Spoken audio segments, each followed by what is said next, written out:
Hello good morning. NEET അടിക്കാൻ medical ഷോപ്പിൽ പോവാണ് കേട്ടോ. അപ്പം അമ്മ ഇന്നലെ എൻ്റെ അടുത്ത് വൈകുന്നേരം മരുന്ന് വാങ്ങിക്കാൻ പറഞ്ഞിട്ടുണ്ടായിരുന്നു അച്ഛൻ്റെ. ഞാനത് വിട്ടുപോയി എന്ന് പറഞ്ഞാൽ സാധാരണ എല്ലാം സ്റ്റോക്ക് ചെയ്യാറുണ്ട്. എണീറ്റ് പല്ലൊന്ന് തേച്ചു, അത് മാത്രം ചെയ്തിട്ട് ഇപ്പോൾ മെഡിക്കൽ ഷോപ്പിലേക്ക് ഓടുകയാണ്. ഇന്ന് ചായക്ക് ദോശ സാമ്പാറായിരുന്നു. അത് കഴിഞ്ഞ് നയനെ ടി വിയും കണ്ടിരുന്നിട്ട് ചായ ചൂടാറി. അപ്പം അതൊന്ന് ചൂടാക്കി കൊടുത്തു.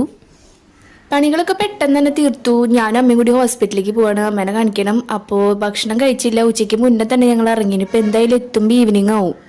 ഹോസ്പിറ്റലിലേക്ക് പോയി വരുമ്പോൾ അത്യാവശ്യം ടൈമായിട്ട്. അപ്പം ഞങ്ങൾ ഫുഡ് കഴിക്കാൻ കയറി. കോലടിയിൽ ശ്രീ വിനായക റെസ്റ്റോറൻറ്റിൽ കയറി. വീട്ടിലേക്ക് കയറണില്ല, തുണികളുടെ അടുത്തേക്കാ പോണു.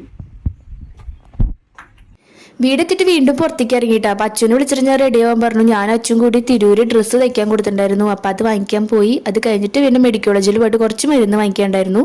അപ്പോൾ ഒറ്റയ്ക്ക് പോകുമ്പോൾ ഭയങ്കര ബോറടി. അപ്പോൾ അവളും കൂടി ഉണ്ടെങ്കിൽ ഞങ്ങൾക്ക് വർത്താനം പറഞ്ഞ് സുഖമായിട്ട് പോയിട്ട് വരാം. പോയിട്ട് വരുമ്പോൾ ചായ കുടിക്കാൻ കയറി. അന്ന ബേക്കേഴ്സിൽ കയറിയിട്ട് ചായയും പരിപാടിയും കഴിച്ചു. എല്ലാം കഴിഞ്ഞ്